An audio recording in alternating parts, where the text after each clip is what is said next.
Bien, esta es la reunión mensual del Seminario Universitario de la Cuestión Social y esta vez tenemos el muy grato honor de tener aquí a Casio y a Margarita. Casio nos va a presentar su conferencia titulada Seguridad y Sistema Alimentario, una visión normativa. Va a desarrollar unos 40 a 50 minutos para dejar luego el tiempo para la discusión. La idea es terminar a más tardar a las 8 de la noche. Casio Luiselli es licenciado en Economía de la UNAM, con maestría y estudios de doctorado en Economía de la Universidad de Wisconsin y doctorado en Estudios Ambientales en la Universidad de Sudáfrica. Es profesor emérito del del Tecnológico de Monterrey. Fue subsecretario de Estado en la Secretaría de Medio Ambiente y Recursos Naturales, Semarnat, y coordinador del Sistema Alimentario de la Presidencia de la República entre 1980 y 82. Fue embajador de México ante la República de Corea, la República de Sudáfrica y la República Oriental del Uruguay. Nunca se sabe si es oriental respecto de qué, ¿no? Encabezó diversas misiones diplomáticas y delegaciones oficiales de México ante varias conferencias y organismos internacionales. Entre otros reconocimientos destacan la Medalla al Mérito FAO, condecoración del gobierno italiano y el Premio Liderazgo al Sistema Alimentario otorgado por la Kellogg Foundation. Le va a comentar Margarita Flores, nuestra querida Margarita. Ella es licenciada en Economía por la UNAM, con doctorado en Desarrollo Económico y Social de la Universidad de París, Panteón-Sorbona. Es profesora de la especialización de Desarrollo Social del posgrado de la Facultad de Economía de la UNAM. Es profesora invitada del ILPES y del Instituto Internacional de Estudios Políticos Avanzados de la Universidad Autónoma de Guerrero. Su línea de trabajo es desarrollo rural y seguridad alimentaria. Entre 2003 y 2008 fue directora de Seguridad Alimentaria en la FAO y secretaria del Comité de Seguridad Alimentaria Mundial. Después fue subdirectora de la FAO para América Latina y el Caribe hasta 2010. Tiene varias publicaciones en temas de desarrollo rural, seguridad alimentaria y capital social. Es miembro del Comité de Expertos de la Cruzada Nacional contra el Hambre. Casio, tienes el micrófono. Adelante, por favor. Te lo dan de ella, no te preocupes. Es medio automático.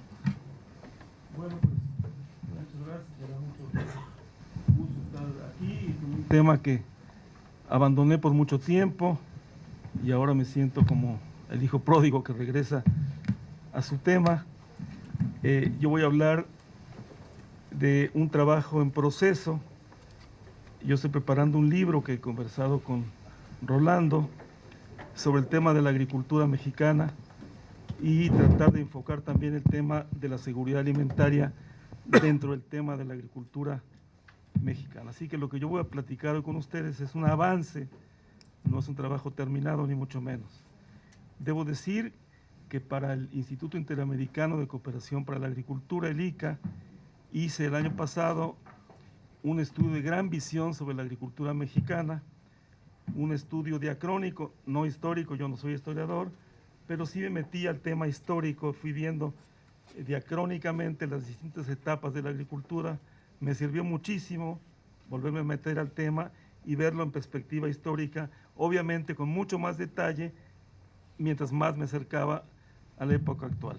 Y también conversándolo con Rolando Cordera, para el PUED, un trabajo que también estoy apenas terminando, sobre lo que fue la experiencia del sistema alimentario mexicano, SAM. El trabajo de gran visión y sobre todo de oferta. Es muy interesante ver en las historias agrícolas que hay muchos trabajos siempre se enfatiza el tema de la oferta, la producción, pero hay muy poco de la alimentación y la nutrición. Hay estudios sobre las sequías, las hambrunas, el papel de las alhóndigas, el papel de la iglesia, el papel de distintas corporaciones cuando había situaciones de hambre o de un colapso alimentario. Pero no había y no hubo antes una política integrada, una visión integrada de la parte de producción con la parte de consumo o de demanda o de alimentación. Del estudio de Gran Visión, que ya está terminado, que está en revisión, yo quiero extraer algunos puntos importantes para compartirlos con ustedes y dar un cierto contexto a lo que sigue sobre seguridad alimentaria.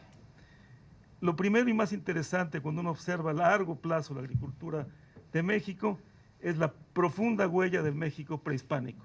Yo creo que pocos países en el mundo son centros de origen y tenían tal enorme diversidad agrícola ya desde mucho antes de la conquista española. Aquí ya había agriculturas muy avanzadas, muy productivas y toda una cantidad de tecnologías notables para producir alimentos. Podemos hablar de la chinampa, por un ejemplo maravilloso de una tecnología agrícola, pero hay muchísimos más. Y se hizo una agricultura sin metales y sin animales de carga, muy productiva. Esto le da a México una gran singularidad a nivel mundial y también explica mucho de su gran complejidad agrícola. Simplemente déjenme decirles como un tema que fija el asunto que el Tlatoani Moctezuma tenía que preocuparse, valga decirlo, por la nutrición de entre 12 y 20 millones de personas. Y don Porfirio, 4 siglos después, con apenas 15 millones de personas. O sea, que el México prehispánico le daba de comer más o menos a cerca de 20 millones de personas y el México de inicios del siglo XX a 15, 16 millones de personas. Menos personas. Eso habla mucho de este país complejo, diverso, que es el nuestro. La segunda cosa que extraí del estudio de Gran Visión fue lo que significó la debacle ambiental de la conquista. Si bien es cierto que trajeron alimentos que no teníamos y eso enriqueció la dieta nuestra, la verdad es que la conquista fue una debacle monumental en términos ambientales. El haber traído los ungulados, el ganado europeo, y hacer que estos valles, el altiplano mexicano, se pareciera a Castilla, y por cierto acabó pareciéndose, fue absolutamente devastador. La entrada del trigo y los granos españoles, la supresión del amaranto y un poco el combate, que es casi una metáfora de nuestro país, entre el trigo y el maíz. Pero no podemos dejar de atender a lo que significó el enorme impacto de la conquista en términos de la agricultura. El tercer tema es el largo proceso de entronización de la hacienda, que es casi un sinónimo con el despojo de la propiedad o de las formas de producción indígenas. La hacienda dominó por 300 años el paisaje agrícola mexicano y la hacienda se convirtió en una institución fundamental para entender la agricultura mexicana. Es quizá hija de la encomienda, quizá hija del repartimiento, pero sobre todo se forjó a mitad del siglo XVI y hasta la mitad del siglo XX fue la forma de tenencia fundamental de nuestro país. Eso significó también que las poblaciones indígenas se fueron poco a poco marginando. Se inventan los pobres tipo europeos. La pobreza tipo la europea se inventa también a la vera del auge de la hacienda mexicana. Otro tema que quiero compartir es que hay 3 grandes momentos de reforma, o 3 grandes cambios o discontinuidades profundas en este largo trayecto de nuestra agricultura. Primero, el porfiriato y la ley Lerdo. Nuestros liberales, quizá con la mejor de las intenciones, al despojar a la iglesia de sus propiedades, despojaron a las comunidades indígenas de sus propiedades. Y aunque se decía, y está en las leyes, que había que protegerlos, que ellos venían primero en la compra, etcétera, etcétera, la verdad es que perdieron dramáticamente sus propiedades y tuvieron que recular todavía más a territorios menos apropiados para la agricultura, etcétera, etcétera. La segunda, notabilísima, es la reforma de Cárdenas. Si algo me emocionó en el trabajo, es ver el significado profundo de la reforma agraria de Lázaro Cárdenas. Lázaro Cárdenas va un poco a contrapelo de todo lo demás que venía en el pasado. Él sí hace valer las leyes que Carranza pasó, quizá con no demasiada felicidad, no con demasiada alegría, pero los ideales de Zapata sí se reflejan después, y Cárdenas hace una gran transformación que sobre todo termina con la hacienda. La hacienda deja de ser la forma modal de la agricultura mexicana en la época de Cárdenas. Desgraciadamente, después de Cárdenas, siguió un proceso que acabó pulverizando demasiado a la tierra. Se acabaron los rancheros, se acabó una saludable clase media, muy del Bajío, no de todo el país, y la tierra se pulverizó quizá en demasía. Pero las reformas cardenistas son fundamentales para entender la trayectoria a largo plazo de nuestra agricultura.